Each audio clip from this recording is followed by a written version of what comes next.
Hallo zusammen und herzlich willkommen zu einer neuen Folge von Digital Download. Oops.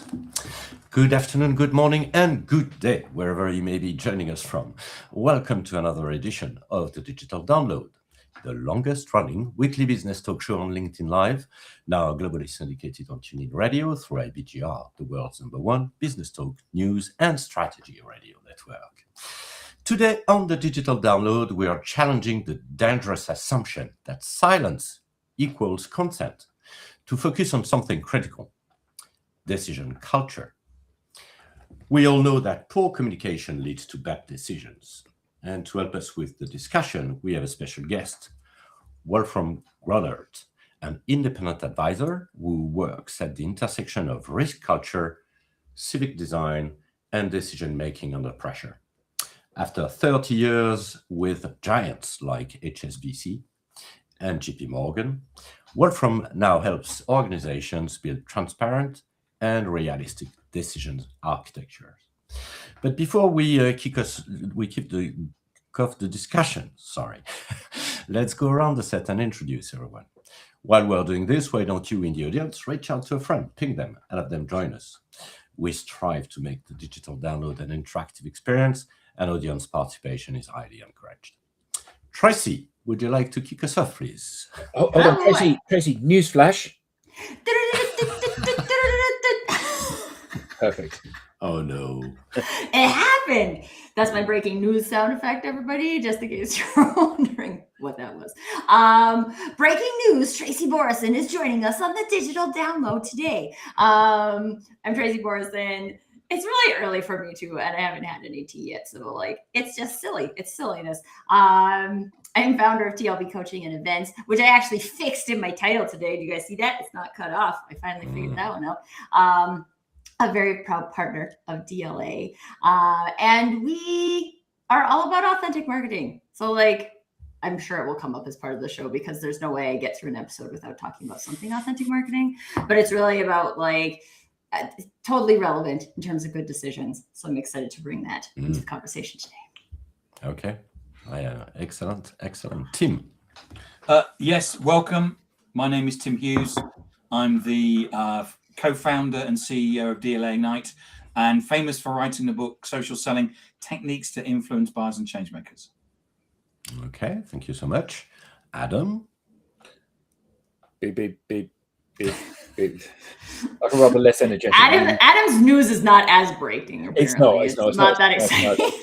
I'm Adam Gray. I'm Tim's business partner and co-founder of DLA Ignite, and this seems like this is going to be quite a cerebral discussion, and I'm quite looking forward to that. It's going to be a different pace to some of the other shows we've had more recently, and the idea of a formal decision-making architecture seems like something every organization should be thinking about. Agreed. And myself, apart from the fact that, as my AI teammate says, I am a prisoner of my own brilliance, I am the founder and managing partner of Odysseus & Co., a very proud DLA Ignite partner. So as I said, this week we welcome Wolfram, and we're going to talk about decision culture. Let's bring him up. Yay! Hi, everyone. Welcome, Wolfram. Woo! Thanks for having me. Yeah, my name is Wolfram Grohnert. As Bertrand said at the intro, I've worked for over 30 years in banking and helped clients navigate topics around risk management. More recently, I focused more on using some of that experience to help in other settings, in sort of understanding how decisions are formed, and therefore I thought this could be a useful discussion today. Well, we were definitely looking forward to a great discussion with you, Wolfram. But let's start with a foundational question, because that's the rule. So why good decisions begin with good conversations, from your perspective? I would say if you think about how we form decisions, and this is sort of, again, my background in risk management speaking, you need data before you can identify and quantify risks. And if you think about a group of people that walked through the forests and they have one torchlight, then that's useful, better than being in the darkness. But if you have more than one torchlight, then it's likely you see more. And therefore, I would say conversations, and I think Tracy said this last week in your session when she talked about the third brain. So when two brains interact, something else emerges. And therefore, I would argue that if you have one dominant voice and the other voices aren't heard, so you have a bad conversation, you have a one-directional communication, then the outcome is likely less good quality data.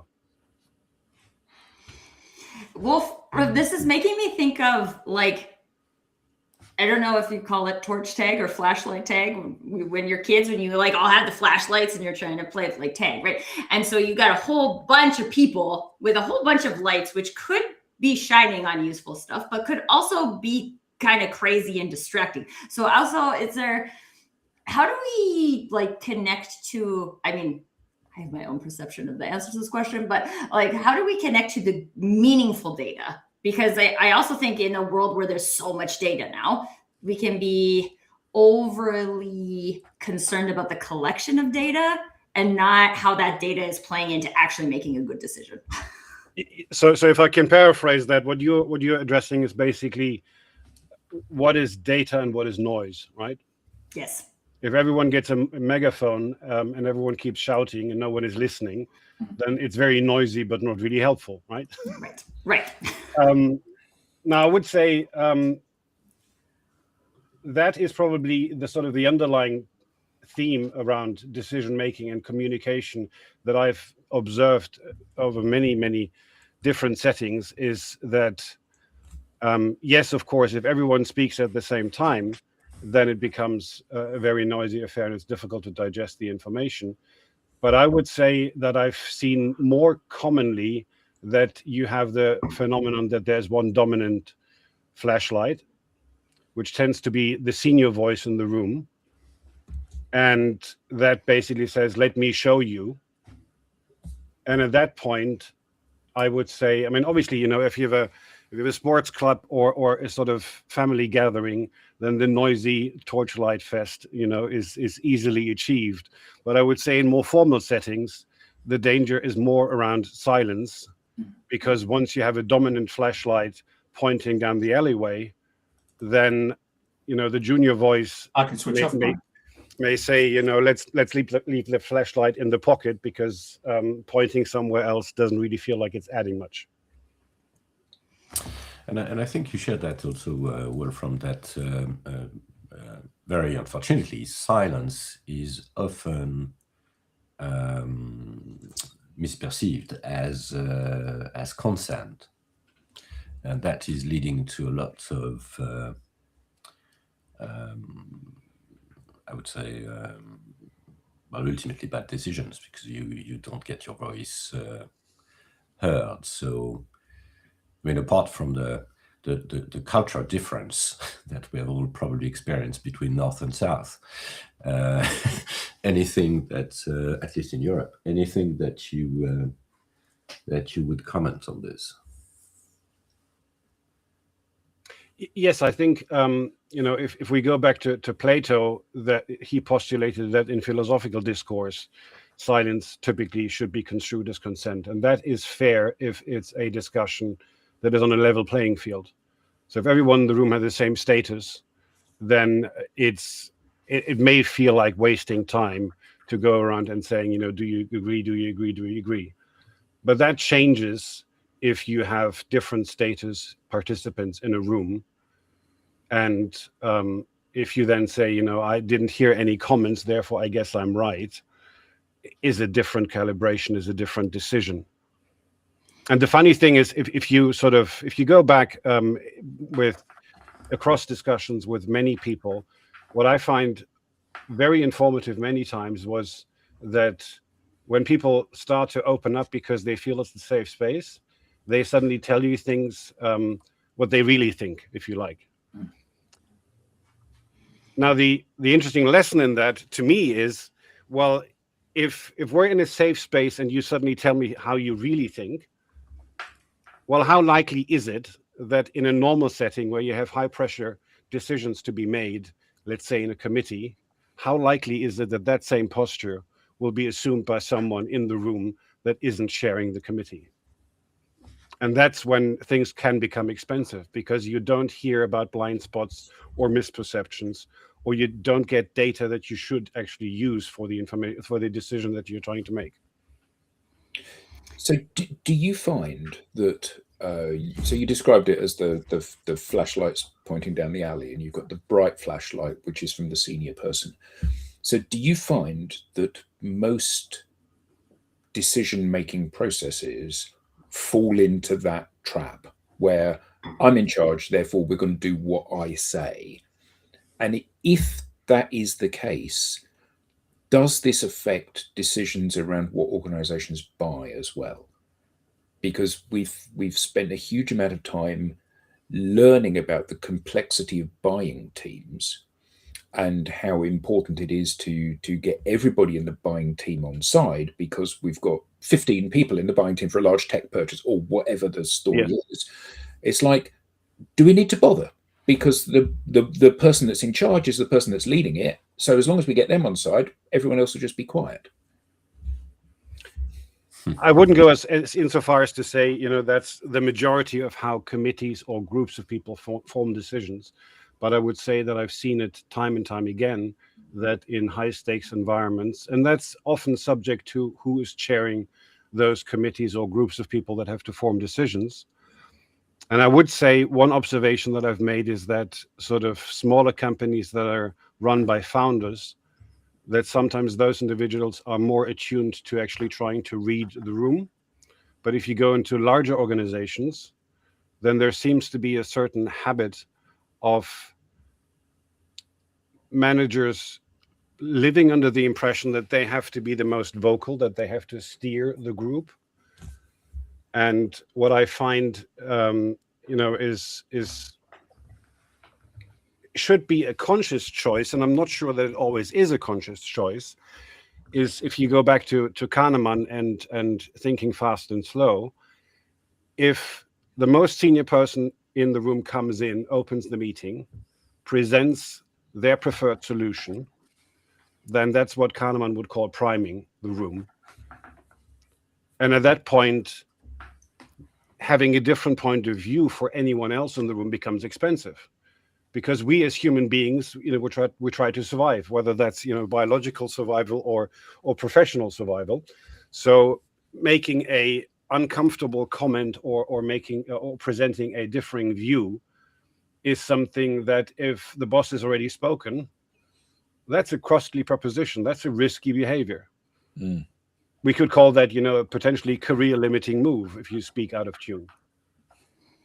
And the question that I have to your point, Adam, is I would say if you have these sort of traditionally run committees, then yes, if you convince the person that ultimately makes the decision, then trying to bring everyone else in that team on board may help later on in then applying whatever you're selling them, because obviously that is then also typically a distributed effort of a firm, not a single person. But in terms of the decision-making process, if you have such a traditional committee on the other side, then probably the most effective way is to win that person over and make sure that that person is primed in a way that is helpful to you. I think there's an interesting thing that's coming up here for me in terms of I think there's a classic expectation of leadership that the leader figures stuff out and tells us what to do, and then we do stuff, right? So when we are operating under that principle, then it's very easy for someone to come in and here's a flashlight. You guys were looking for a flashlight right here. Let's go. This is going to be great. And that ties into then the culture of the organization, because you get junior employees who come in and not even believing they have a light match, let alone a flashlight, right? So we create this belief that this is where the ideas are. The ideas exist in leadership, and therefore, we need to depend on leadership to generate the ideas.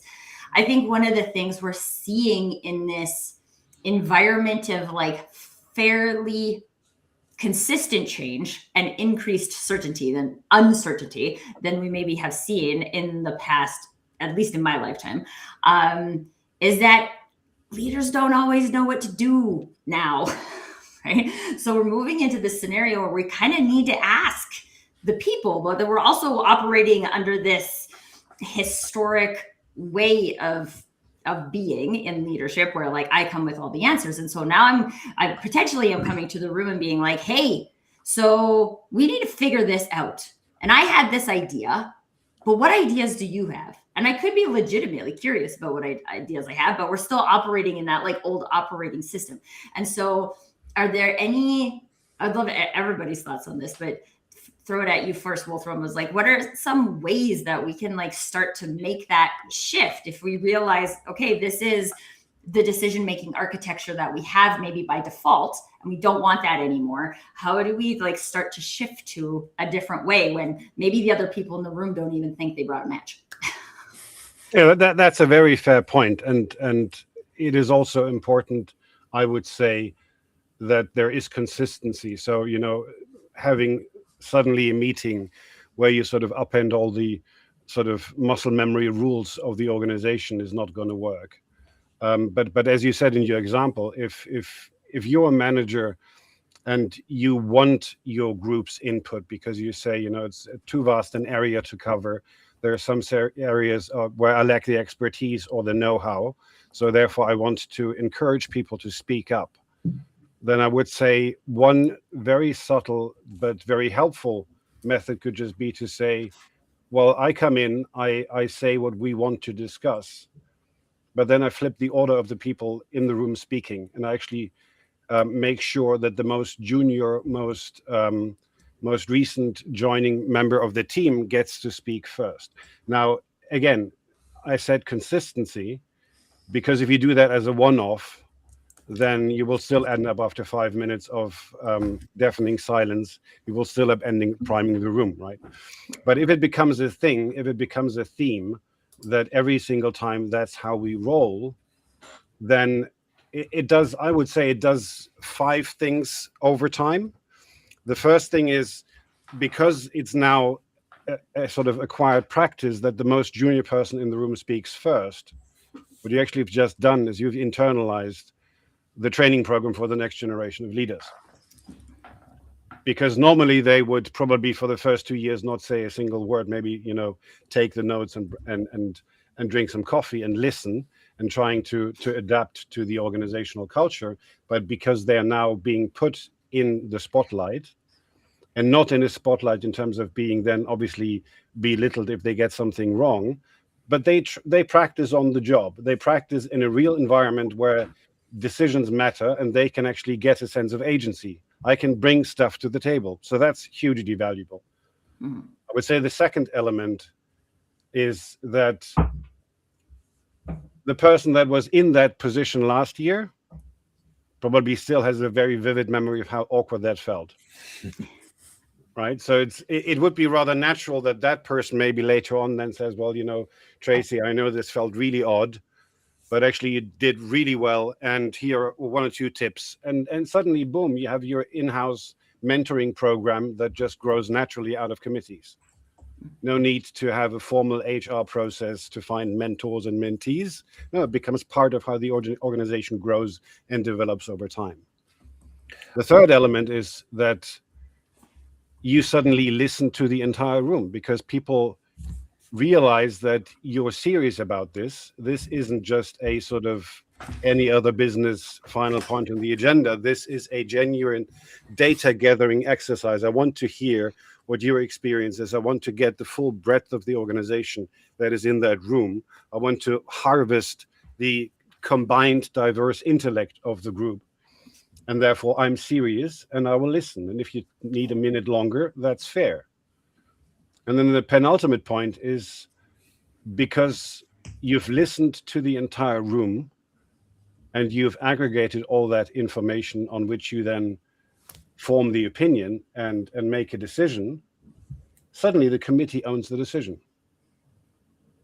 Whereas in the previous setting, if you meet someone who was in a committee that I sometimes call committee in name only, CINO, if you speak to someone out of those committees, they will typically say, if they're challenged on the decision, oh, you know how it works.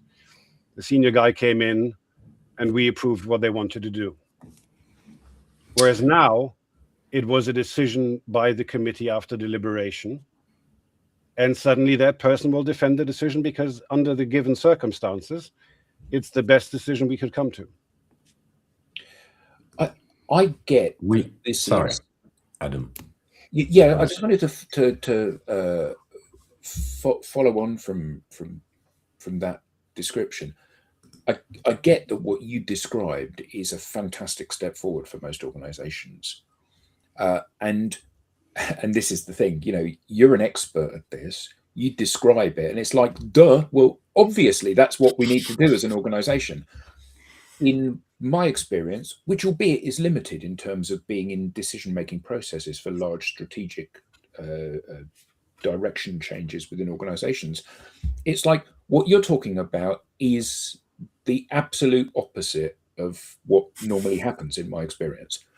And it seems obvious, it seems very clear, it seems very collaborative. It seems like you're, as you said, trying to take all of the diverse opinions and intellects together and meld them into something that makes sense for everybody so they own it and is the best decision for the organization. However, well, Bertrand's in charge, therefore he's going to get his way ultimately. Is that normally still the thing that happens? Do we find that businesses actually do embrace this thinking, the right thinking, or do we find that they're still stuck in the old-fashioned way of doing things? There was a LinkedIn comment which sort of chimed with that in terms of, decision-making processes need to be adaptable and flexible. And I would, what I'm proposing here is just a gentle shift in grammar in how we communicate with each other, just an alternative model. I'm not saying that that's a cure-all that's going to work in every single situation, right? If you move into really high-stakes situations, you have an emergency, then you have a organization that has a structure for a reason, and then people have to make decisions under pressure in very tight time frames. And then, frankly, having a gathering for an hour or two discussing what to do may not be feasible. But so to take Paul Thornton's message, because some people are just listening. So Paul Thornton said, don't leaders need to be flexible and adaptable and use a variety of decision-making approaches? One approach never works in all situations. And I think one of the things that I find this to be very interesting in the world we are living in today. Let's get meta philosophical for a second. Is that so often, and maybe this is because there's so much information. Information 100 years ago was a much more difficult to get than information is today. Now, we have different problems, whether it's that trustworthy information or not trustworthy information. It's not the point I'm trying to make. But in a world where there's so much information, I feel like we've reverted from a human being perspective to someone tell me what to do. Right? And when we talk about things like decision-making, leadership, authenticity, even selling and marketing and all of these things, there's not one answer. There's not one way for a leader to come into all rooms and be equally successful in all rooms. And I think sometimes we get a little caught up in the fact that I need a one thing, and that's not a thing that's going to work in all scenarios. And really we don't need a one thing. We need a thing that might work sometimes. And if you hear that option and you're like, oh, I could try that, right? I could or maybe even you've always had that intention, but you have a really outspoken, I've had this scenario where I've had a really outspoken senior sales leader in the room, and they're just the ones that jump on things first. And so you're like, oh, well, maybe I'll just say, we're going to go in rotation today and start with this person. And it feels like really low hanging fruit. So when you're exploring ideas. So if you came to this show today because you're like, oh, good decisions begin with good conversations, how can I create good conversations? This is an opportunity to try something, right? And if you try it and it doesn't work, that doesn't mean you're bad or you are like a bad leader or any of those things. It just means like that thing didn't work for you. We'll probably talk about more options throughout the show, and any other piece of content probably has more ideas. But I think it's really important to like take all of this with a grain of salt and like try it on and say like, would I do that? And if you would do that, then great. And if you wouldn't, that's fine. But that also plays into your own individual adaptability, and adaptability is a thing like authenticity. It doesn't look the same on every person, right? Like, here's how you can be the most adaptable human. That's a robot. It's not a human. So I think that like all of these things, we need to get excited about creating a repertoire, right? A repertoire of things we can do and things we can try. And when you start to build that and you try on the things that work. And I remember being in this room, I was doing a focus group. And we had people in the room and nobody wanted to talk. And I had all these questions, right? These prompt questions. And I went through a few and like I was getting nothing, right? And I was like, okay, well, I could continue to go through the prompt questions I have, or I can try something else. And it was funny because one of the participants asked me about it after, and he was like, how did you do that? And I was like, what? He's like, you turned the room around. Like nobody wanted to participate. And then by the time we were finished, everyone was like so excited about having another conversation. I'm like, because my intention was to get this out of the room. I had an idea of how to do that. That didn't work. So I just threw things at the room and I'm like, let's see which one of these things sticks. And eventually something did. And then I went with that and I ran with that. And I'm like, this is the thing that will work in this space. Having that repertoire of things allows us to do that. So I just want to take a moment and encourage people to like build their good decision, good conversation repertoire and not think like, there's one question I can ask that will always create a good conversation. Not a thing. So Wolfram, when you're in a meeting and a meeting is basically having a conversation about which is to come to some level of outcome, what do you recommend in terms of the way that people vote on that and the way that people come to the conclusion? Well, as I said, I find, that in certain situations, trying this sort of inverse speaking logic can be really powerful because it gives permission to light up your little torch or, light your match and bring your bit to the table.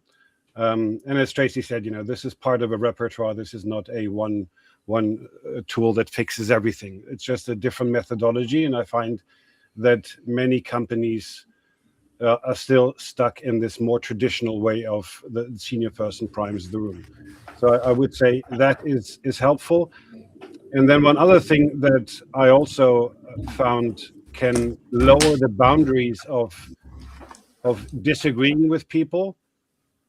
Because, nowadays, in social media, people get canceled because they misspoke for half a sentence. And that, to me, feels understandable from a human perspective, but it's really damaging.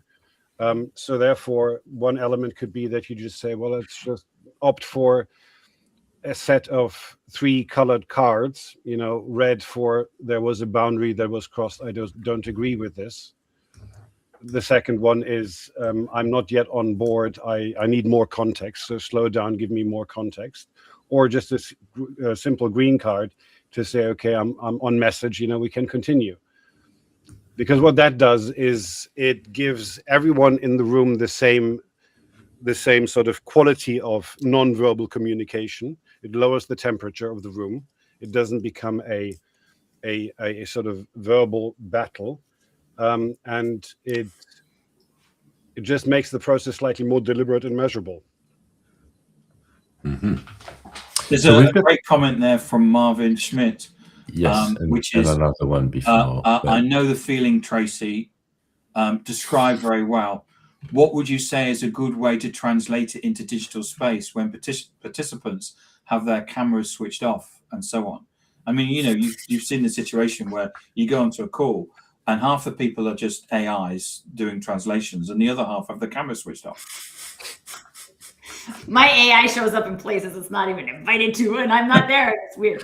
I think this camera switched off thing is a complex component of virtual meetings. And I'd love to hear your thoughts on this, Wolfram.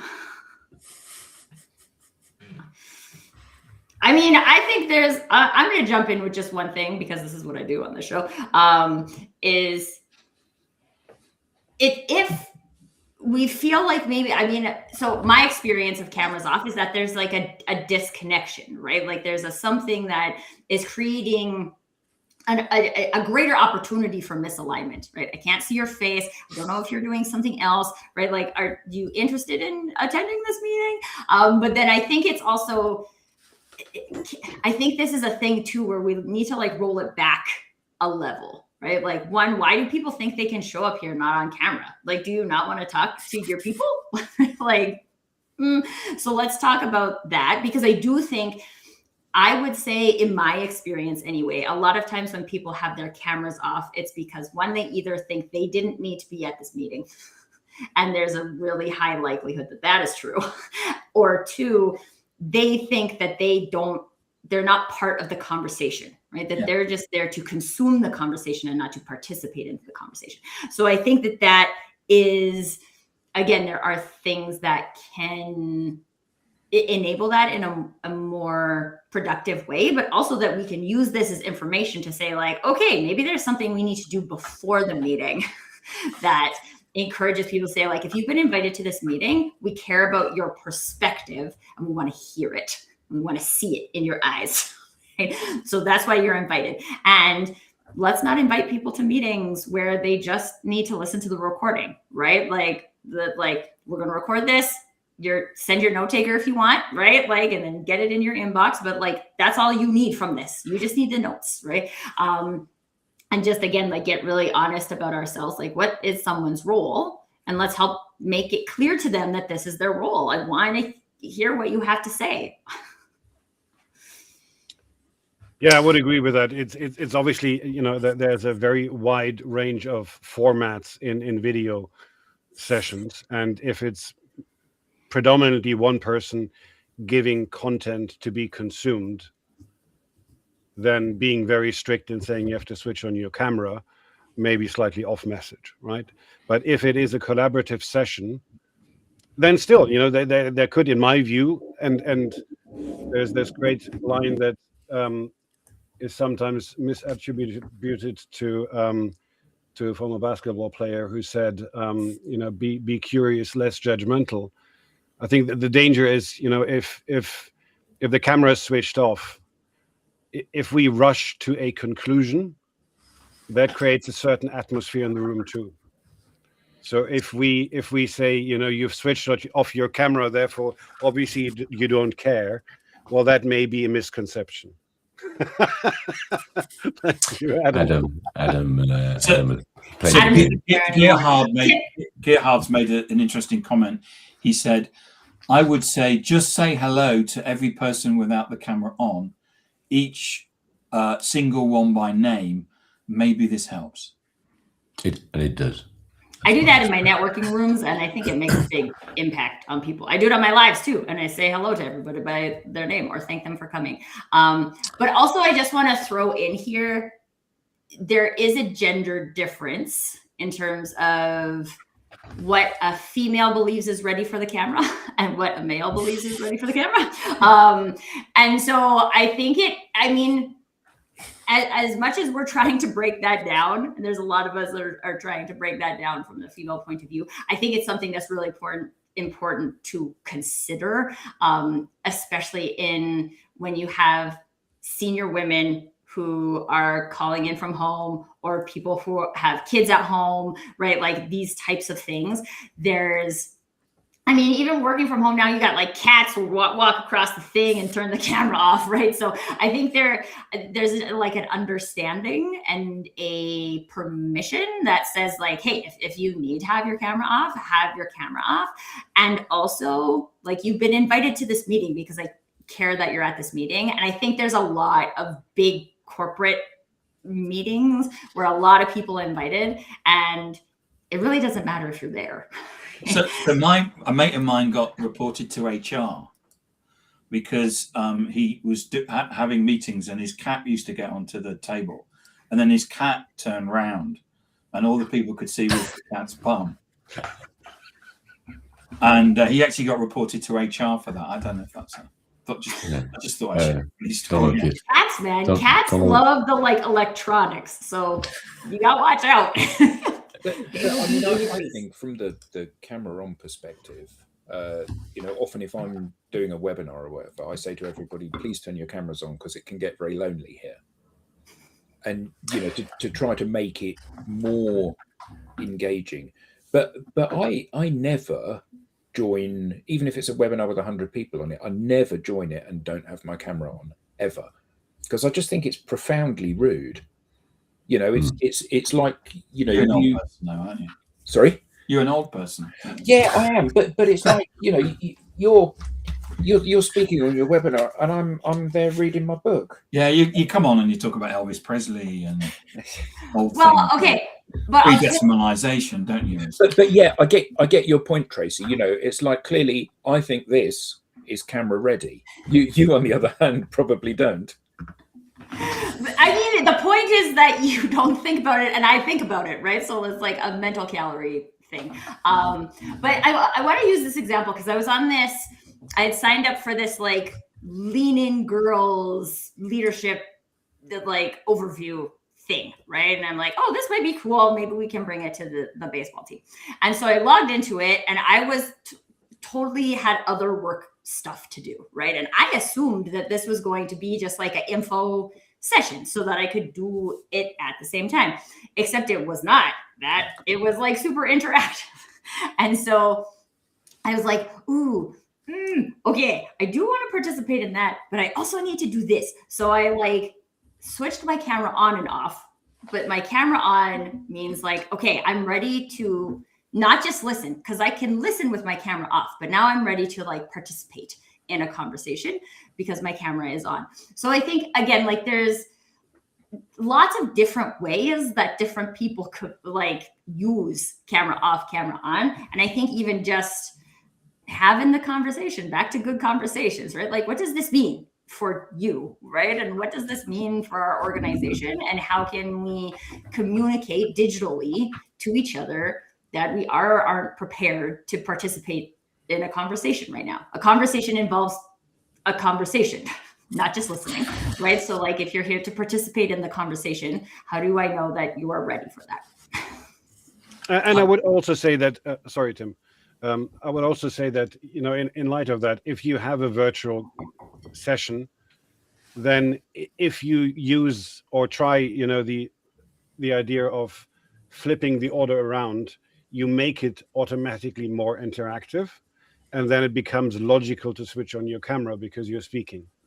Whereas if you stick to a traditional form of senior voice comes in, says any other business or any further ideas or comments, and you're going, well, actually, that's a risky strategy, I'd rather keep my mouth shut, then I would say it's less likely that cameras get switched on in the sort of traditional hierarchical structure of speaking.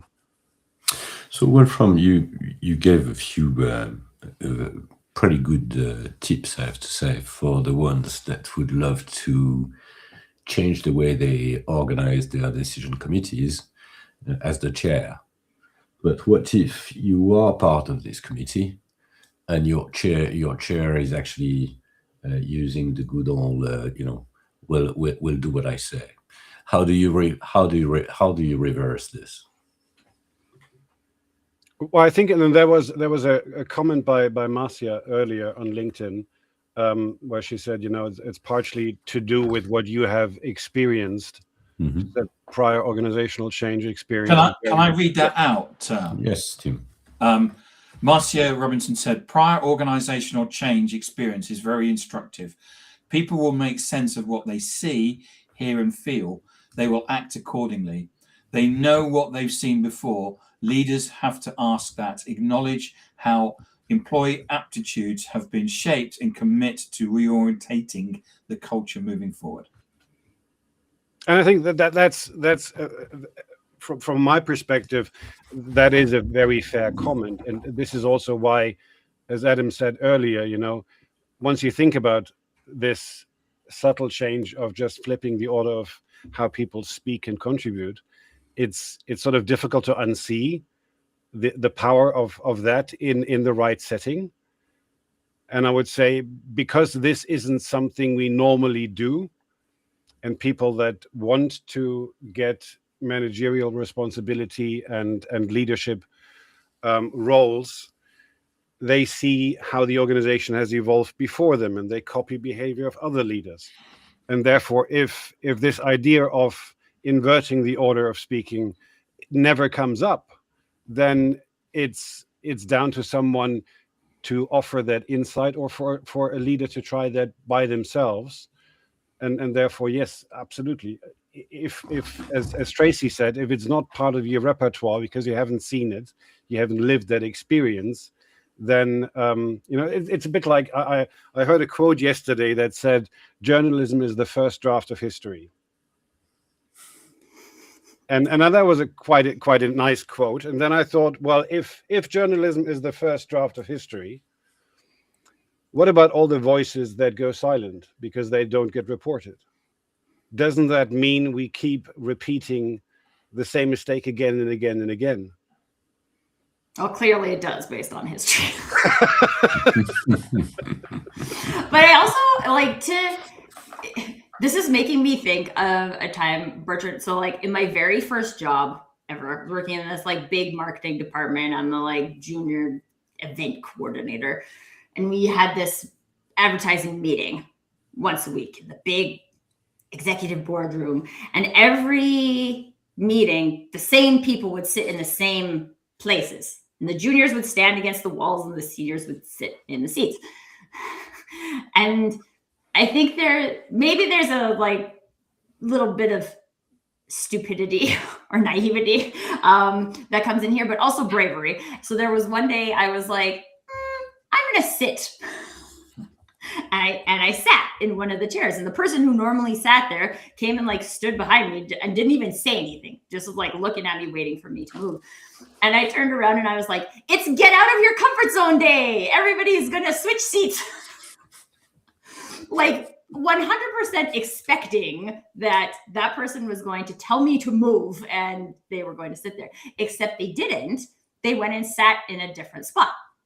And then every person sat in a different place, and the leader didn't have a chair, and they stood at the front of the room. And I was like, oh, I mean, sure, I could. I mean, to me in that scenario, the worst thing, like, I was like, I don't think I'm going to get fired for this. The worst thing I'm going to just like smack my hand and go stand in your spot, right? But it like opened the door to like a whole thing. So then once a month we had get out of your comfort zone day, and everybody switched seats, right? So I think as a junior, sometimes when you can like tap into something that you'd like to see in a space or in a conversation, and you bring it to the table, and like, I mean, there's some environments where like, okay, maybe that will get you fired, but I would think in most environments, you're going to get a slap on the hand. Your boss is going to take you into the office and be like, you can't do that again. Like, don't be stupid. I'm a big fan of the ask for forgiveness and not for permission. And so like when you try that and is what seemingly a safe way, I think there is space for that. And I think that not enough junior people give themselves the space for that, to just try and get your voice heard. Sometimes you'll get reprimanded. Oh, well. I think there's a bigger issue there, isn't there? Which is most people feel that their voice doesn't have any value. So, we see that in interactions within the corporate environment, but we see that in what people post on social as well. overwhelmingly the posts that get published on LinkedIn are resharing of, in quotes, approved posts. Not because the approved posts are better, because clearly by their performance they're not better, they're worse. But the reason is that I'm not an expert. I don't have anything to say. I'm not a writer. What happens if people laugh at me? All of those things, and it's an empowerment issue. And I think that what Wolfram said at the beginning about, you have the pyramid with the leader at the top and the workers at the bottom, and you turn it upside down and you basically say, well, we're going to start with you. What's your opinion? Because actually, the very worst that can happen is that your opinion gets forgotten. The best that can happen is your opinion is fresh and different from the perspective of the other people that have already gone native within the organization and can't now think outside of that particular box. That all of a sudden you're getting fresh thinking, which at the very least challenges the assumptions, and at the very best avoids a terribly costly mistake. Exactly, and to Bertrand's question earlier, in terms of how do you operate in an environment where you have a traditional senior person that wants to prime the room when they come in because that's what they always have done, and so far it has worked. Again, that is a potentially self-imposing silence. How do you approach that subject? Can you find a discussion with that person to just broach the idea and outline it slowly and deliberately to show what the benefits could be? Or do you say, well, if the organization isn't ready for this at all, then maybe there are other organizations that are ready for this or already doing this in certain scenarios. So I'm not saying, as Tracy also said earlier, this isn't a cure-all for every situation, and there clearly will be managers or heads of departments that feel uncomfortable with this. And then that's also the fifth benefit that so far I didn't disclose, which is basically the most senior person that chairs the meeting ultimately is accountable for the decision. Mm-hmm. Right? So that cost to that person is real, because irrespective of whether you ask the room or you just impose what you want to do, it ultimately, yes, there was a committee that decided, but is ultimately your title is next to the signature, and your signature is there on the page. And from that perspective, Wolfram, I'm pretty sure that you have, being 30 years into giants in banking, you must have some more stories to share with us. Because if we can't convince, if we can't convince on the approach, maybe we can witness some of the disasters that have happened due to that approach. Well, but as I said, if you have one person coming in, priming the room and saying that's how we do it, then there can be at times also be an element of insecurity by the manager. Because if you flip the order of contributions, aren't you giving up a sense of power and control? Couldn't this become a debating society that finds no solution whatsoever? And wouldn't that be a disaster? Clearly, yes, that is a real risk. But I would counter that by saying, well, you still get to synthesize. You still manage the room. Actually, in synthesizing at the end and forming a proposal for the committee to decide upon, you can actually also mirror some expressions that were used by other people in the room, which may improve the buy-in of the team to go with a decision. And let's be honest, maybe it can also change your ideas. Yes, exactly. That is the ultimate goal, right? So, or at least raising the bar in the way you are looking at the overall problem. I think for me that brings up the why are we here as a committee? Is it so that I can solve your problem, or is it so that we can solve a problem? And I wanted to ask you, Wolfram, about the role of curiosity, because again, I think if we come in and our belief and or the structure is focused around the leader creates the solution, and what this is about is communicating and or convincing a committee to go and do a thing, versus we have a problem, we've put this committee together to figure out how to do that. The reason you're on the committee is because everybody has a unique perspective or experience or point of view that's valuable to us figuring out a thing. And so like, I want to know what that is, right? Like from the leading the room perspective, what is the role of curiosity in generating these meaningful conversations?